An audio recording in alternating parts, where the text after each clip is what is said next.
Go inside the Crimson Tide with your hosts Rodney Orr and Gary Harris, keeping you informed on everything Alabama. Tider Insider TV, brought to you by Tuscaloosa Tourism and Sports. It's Tuesday night in Tuscaloosa, and you know what that means. Good evening and welcome into another edition of Tider Insider TV, brought to you by Tuscaloosa Tourism and Sports. Alongside Rodney Orr from TiderInsider.com, I'm WVUA 23 Sports Director Gary Harris. And Rod, we got a lot to cover tonight. SEC Media Days last week. Just a week ago tonight, it was Alabama Day. Stu McCann joined us from Atlanta. But we're going to begin with Alabama red hot on the recruiting trail. Who cares about NIL? It's not slowing down the Crimson Tide. Alabama will look to keep that hot streak rolling tomorrow with the prospect that many feel is the #1 safety in the class of 2023. We're talking about five-star safety Caleb Downs out of Houston, Georgia. That's Mill Creek High School. That's only about, 35 minutes north of Athens? And it's close. And you know Georgia wants him. His father played at NC State. But this is a guy right now, Rod, that you feel like is leaning to Alabama. His other finalists include Georgia, Ohio State, Notre Dame. He's got like 35 offers. I mean, he could go anywhere he wants to go.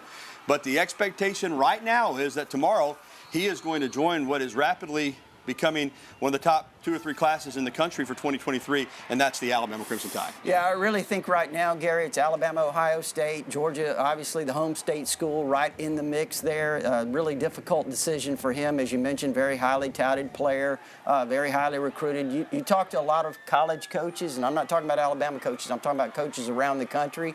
They think he's probably the best player in this class overall, maybe the #1 player. Now, he won't be rated that because he's a safety. He's not a quarterback and not a pass rusher, but he's certainly one of the top prospects in the country. Right now, I kind of feel really good about where Alabama's positioned with him. All right, when you are in line to land a commit of this caliber, and of course, clearly Alabama's been doing it since Nick Saban got here, but a big reason of that is you have good recruiters on your staff. I want to ask you about Travaris Robinson, the new secondary coach for Alabama, or one of the secondary coaches, and the role that he's played in the recruitment of Caleb Downs. Yeah, I think he's got a really strong connection to him. I think he's got a strong connection to several prospects, top prospects around the country. He's got a great reputation. Of course, he played at Auburn. He knows the area. He knows the southeastern area really well. He's got connections down in Florida, Gary. That's where he's originally from. So he's recruited really some of the top players that Alabama still has on their board, and that includes Caleb Downs. So he's done an outstanding job keeping Alabama very strongly in position here. All right, if Downs commits to Alabama tomorrow, and that is the expectation, that'll give Alabama 15 commits now in this 2023 class that's moving up with a bullet. Let's talk about somebody else that could soon be committing to Alabama, and that's the in-state defensive lineman from Hewitt-Trussville High School, Hunter Osborne. He has set a commitment date for this coming Monday night. Now, this was a guy that Alabama maybe lagged behind on a little bit, but they turned up the heat here recently, and we're going to look at some great footage of Hunter Osborne. I'm telling you what, Peter Woods is a special player, but this guy will remind you a little bit of Peter Woods from Thompson High School that committed to Georgia. 6'3", about 255, comes off the edge, can play the run, can play the pass. This is a guy, quite frankly, Rodney, I thought Alabama should have been in hard on the entire time, but they've picked it up, and now you feel like they're in the driver's seat for his commitment. Yeah, I do. I think when you look at other schools that have recruited him extremely hard, I think Clemson is certainly there very strongly in the mix. Texas as well. Tennessee's been in there. Auburn. Again, Gary has 40-plus offers. Guy has a tremendous amount of opportunities around the country. But when you look at him, I do believe that, again, we think right now that Alabama's the leader. But, we won't find out till next Monday. And you got Texas and Bo Davis, former Alabama defensive line coach, and his teammate, talking about Hunter Osborne's teammate from a year ago, signed with Texas. You've got Bo Davis. You've got a strong connection to the Alabama staff. Certainly they're going to be a factor here, too. Yeah, I think so. Bo Davis really wants him badly. My understanding, Texas has recruited him as probably as strongly as anyone, Gary, but Clemson has, too. Mm-hmm. Clemson has really put forth the effort. Obviously, you mentioned Peter Woods. They've recruited Kelby Collins extremely hard, another outstanding defensive lineman from Gardendale, as well as Hunter Osborne. So they're certainly in the mix as we head towards his announcement. All right, we're expecting those commitments to go to Alabama right now. We'll see tomorrow and again on Monday, but there's no doubt, as we said, Alabama's got a lot of momentum in recruiting. This past Friday, the Crimson Tide added an offensive lineman, and I'm telling you right now, This guy is something special. Olasalainen, out of Finland originally, now living in Connecticut. Olasalainen, 6'6", 315 pounds. He's a tackle. He's athletic enough that he might move in and play guard as well. And, Rodney, what makes this noteworthy, you see it right there, rings over Lambos. Now, he said he had a lot of respect for the University of Miami, and I got a lot of respect, and I know you do too, for Mario Cristobal. I think he's going to do some good things in Miami. But this is a school in Miami that's using NIL. They have a benefactor. They've supposedly paid a quarterback $9 million, and he tweeted this out, rings over Lambeau, saying, hey, I'm going for the rings and not for the Lamborghinis. I think he meant it in fun, but still, it's noteworthy that Alabama, at this point at least, isn't using NIL as a big incentive other than, hey, when you get here, you can earn some NIL money. They're not using it for recruiting, yet they get this commitment over a lot of schools, including the Hurricanes. Well, and I think they did an incredible job here, because I do think Olasalainen, even though he had been leaning to Alabama very strongly, I think Miami had kind of gained that inside track probably in June at some point, but Alabama did not, give up, Gary. I think you're right. I think Miami did use NIL, but when you look at how Alabama's recruiting, they're recruiting big picture, develop for the future, the opportunities, the track record that Alabama has, developing players for the NFL, and I think that certainly paid off. When you look at the players that Alabama's put, the offensive linemen that Alabama's put in the NFL, and I think you have to credit Olasalainen and his family. They saw the big picture. They bought into what Alabama sells. As I said, Olasalainen could possibly move inside, but you've got him. You got Wilkin Formby committed in the 2023 class right here at Northridge. Those could be a couple bookend tackles for you down the road, too.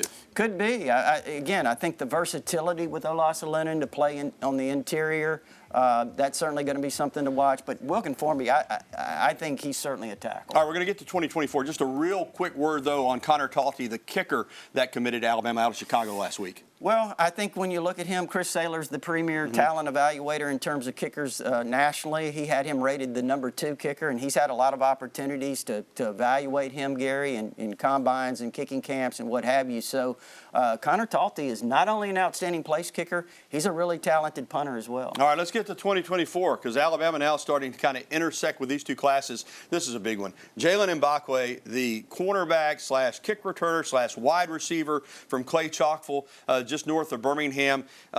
He's rated in the top 50 players in the country. Some have him as rated as high as in the top 10. I saw him at 36 in the 247 Sports composite. He committed today. Also, you see the tight end prospect Martavius Collins from a week ago in Rome, Georgia. 224 commitments, joining, of course, the wide receiver out of Foley High School. Yeah, I think Collins is an outstanding tight end prospect. Gary's one of the top 100 prospects in the country. But I'm going to tell you,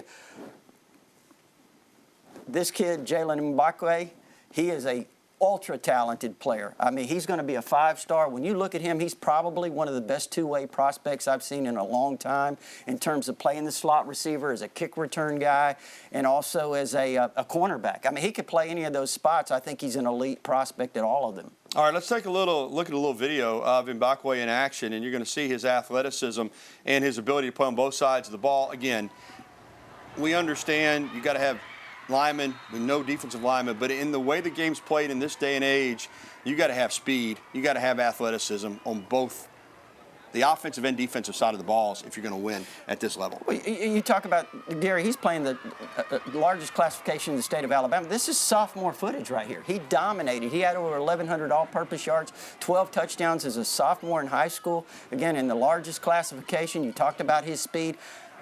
Watching his tape, I think he gets down the field as fast as any kid I've seen.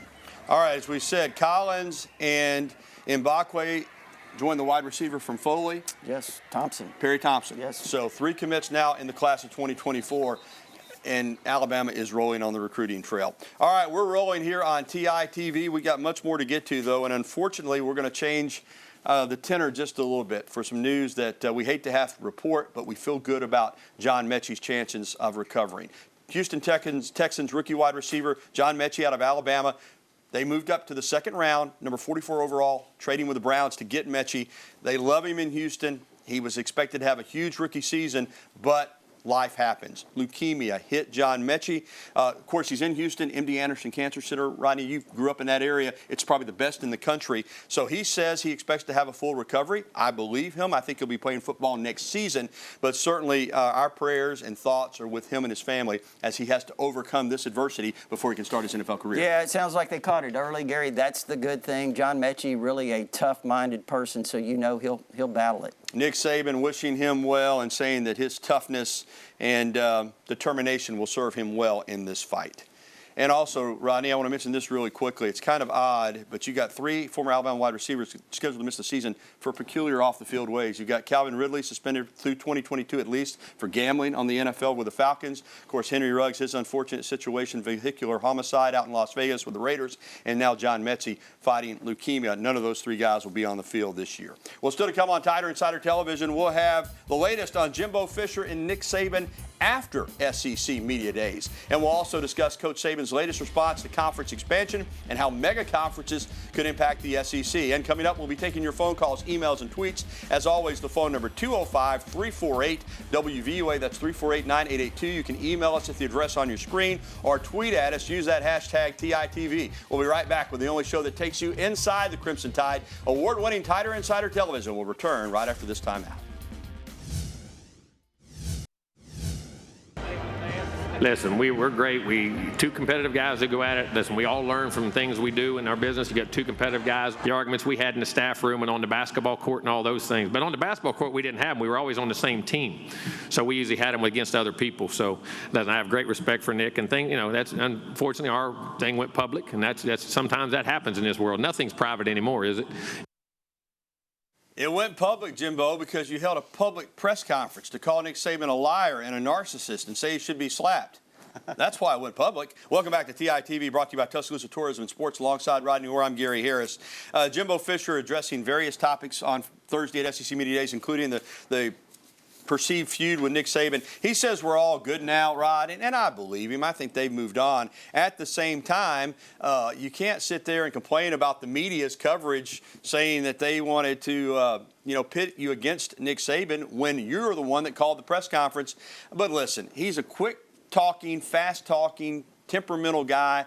I think he really was upset that Nick Saban said A&M had bought its entire signing class. He came back the next day with that nasty press conference, but I do think they both moved on. They have. I thought he handled that extremely well, actually. And, when you talk to his fellow coaches, Gary, they talk about Jimbo. They say he's a fighter. He's a guy that's a competitor, extreme competitor, and, those things happen sometimes. Alabama picked to win the West in the overall SEC championship. No surprise there.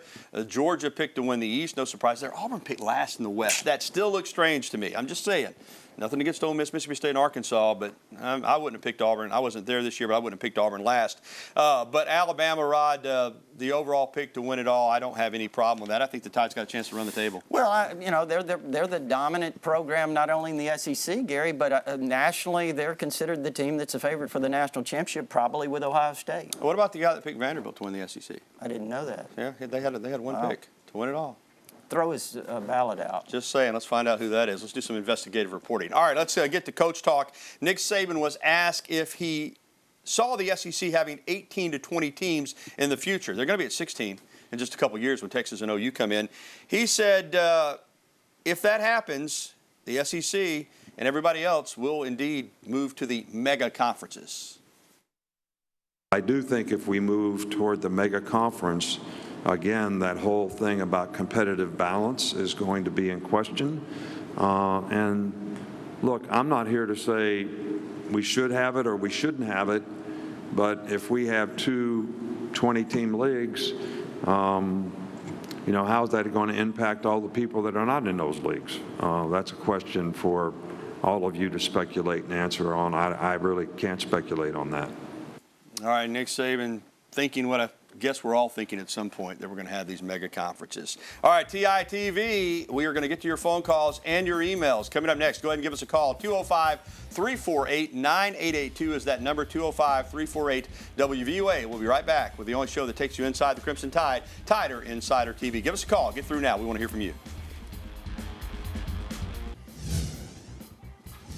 Well, it's about time. Julio Jones has got himself a new NFL team. The former Bama star inking with Tom Brady and the Bucs on a one-year deal. Remember, it was Brady that kept Julio and the Falcons from winning a Super Bowl. Now he's going to try to take a Super Bowl with Brady as his quarterback. I like it, Rod. I think this is where Julio needs to be. He's 33 years old, so have a 45-year-old quarterback throwing to a 33-year-old wide receiver, but I still think he's got gas in the tank. What a great opportunity for Julio. I agree. I absolutely agree. All right, welcome back into TITV with Rodney Orr. I'm Gary Harris. It's time to get to some phone calls that are lined up for us tonight, so let's start out with our pal Sammy up in Walker County. Hey, Sammy. Hey, Gary, Rodney, love that recruiting news there. Rodney, great job, and you also, Gary. Just wanted to put in a good word for John Metchie, and y'all remember the Auburn game where he turned that great cornerback, one of the best in the country, McCrary. He turned him around enough to get that touchdown pass. That was his experience and his greatness, and we just all send out prayers and thoughts for John Metchie. What a player, what a person he was. Just wanted to shout it out, you know. Thank you, Sammy. Yes, sir. Appreciate that. Appreciate you bringing the tomatoes down from Walker County here to the TV station on Monday evening as well. Yeah, I agree with everything you say on John Metchie. Great football player, tough, determined. He'll get through this, and you're right. That was a great move he put on Roger McCready, who's a terrific cornerback, turned him around to win that Iron Bowl. You know, that was the play I always remember Metchie for, was the 2020 SEC championship game. Trey Dean gets the interception. He blindsides him. That might have been the difference in the game. All right, speaking of recruiting that we've been talking a lot about, Sammy referenced it. Caleb up in Hubbardville wants to ask you about a couple players, Rodney. Welcome in, Caleb. How are you? Oh, doing good. I hope you guys are too. Yeah, I was wanting to know about Miles Mcbait, and I hope I'm getting his name right. Suntarine Perkins. Yeah, What you got, Rod? Yeah, Miles Mcbait out of East St. Louis, Illinois, is a four-star offensive tackle up there. He's 6'6", about 350. Guy that's got it narrowed down to a few schools. He'll announce on August the 11th. Gary, I expect it to be Alabama. Again, he's a four-star rated offensive tackle. Guy's a really outstanding prospect. And then also Suntarian Perkins out of the state of Mississippi, Raleigh, Mississippi. He's the #1 player in that state, guy that plays a lot of different positions. He's projected as a linebacker on this level. He's about 6'3", 205 pounds right now. Guy's going to probably get 230, 235. Great athlete.